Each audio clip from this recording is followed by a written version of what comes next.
actually be dangerous just to bring them back to their countries. Their countries weren't accepting them back until I came. You know, with Barack Hussein Obama, I call him the Great Divider.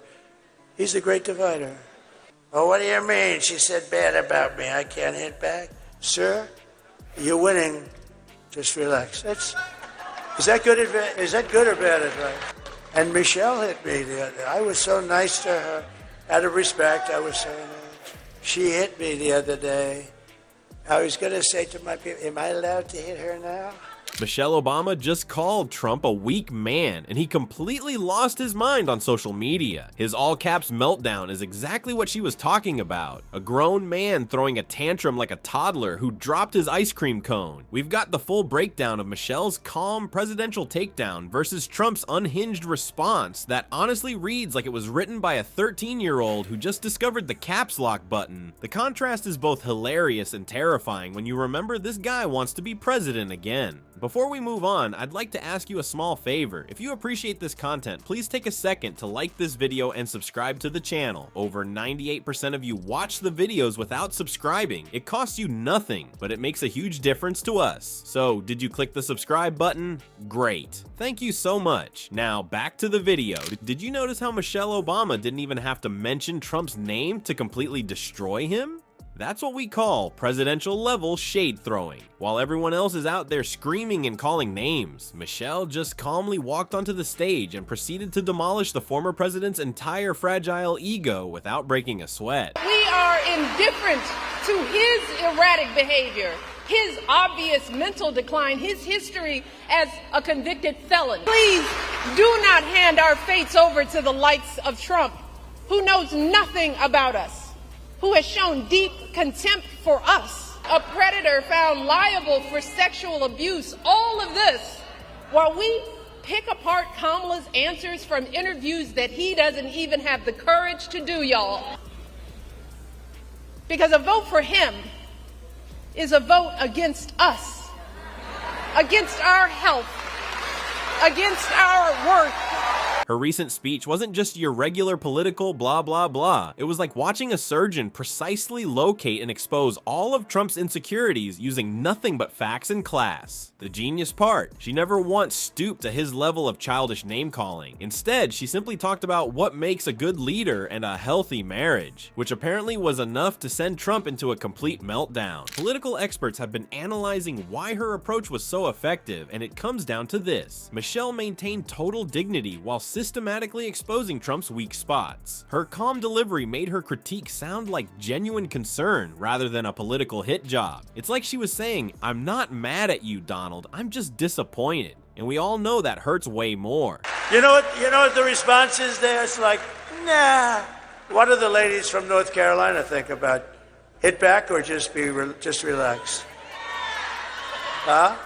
I've always treated her very nicely. But he's the great divider. Barack Hussein Obama, he's a great divider. But he never did, he came out same way for Hillary. How did that work out? Oh. I'd actually love to hit back, but we'll hold it a little while. We'll hold it. I'd love to hit back, but... Oh, no, she took some shots at me the other day. I said, whoa, what have we here? I'd never heard that before. The most brilliant move was how she questioned Trump's strength as a leader. See, Trump has built his entire persona around being a strong man. So when Michelle implied he's actually weak, especially when faced with criticism from women, it hit him right in his fragile masculinity. She didn't need to scream or make up childish nicknames. She just calmly stated facts, and somehow that was more devastating than any insult. Her commentary about marriage was particularly surgical. Without directly mentioning Trump's multiple marriages or various scandals, she simply highlighted what makes a good partnership, effectively creating a contrast that everyone in America could understand. It was the rhetorical equivalent of saying "bless your heart" while thinking, "you poor pathetic man." Obama's speech last night where she said that you're in over your head and the wrong president for the country. She was over her head, and frankly, she should have made the speech live, which she didn't do. She taped it, and it was not only taped, it was taped a long time ago because she had the wrong deaths. And frankly, I wouldn't even be here if it weren't for Barack Obama. See, we're standing in the White House. I wouldn't be in the White House except for Barack Obama because they did a bad job. Biden, she didn't even mention the vice presidential candidate in the speech. And, she gets these fawning reviews. If you gave a real review, it wouldn't be so fawning.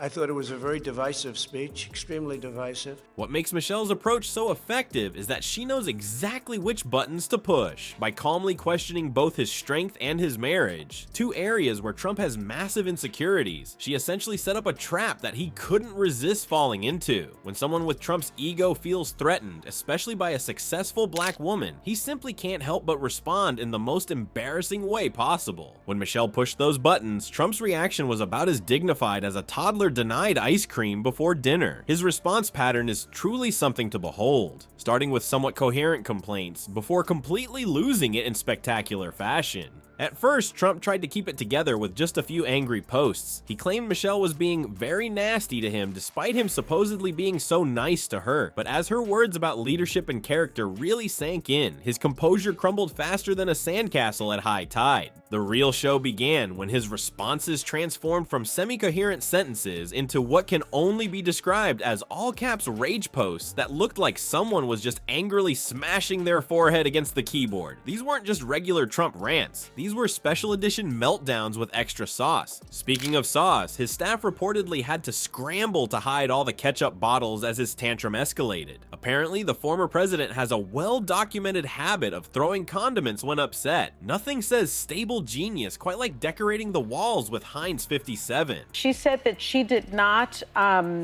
enjoy Trump's 2017 inauguration because there was no diversity, there was no color on that stage. She said there was no reflection of the broader sense of what America looks like. I think that it's critical that all former presidents and vice presidents attend. I think it signals to the world that despite a very tumultuous political season, that America moves forward and we're going to have a safe and secure transfer of power. See, his limited, narrow view of the world made him feel threatened by the existence of two hard-working, highly educated, successful people who happen to be black. The pattern of his meltdown was as predictable as a sitcom rerun. First, he labeled Michelle's comments as divisive, which is rich coming from Mr. Unity himself. Then he tried deflecting by attacking Barack Obama, stating she should watch her husband because he's got some pretty big problems. Classic Trump, when you can't handle criticism from a woman, just attack her husband instead. But the true chef's kiss of ridiculousness came when Trump bizarrely brought up completely unrelated topics like shower pressure and hamburger prices. He actually claimed something about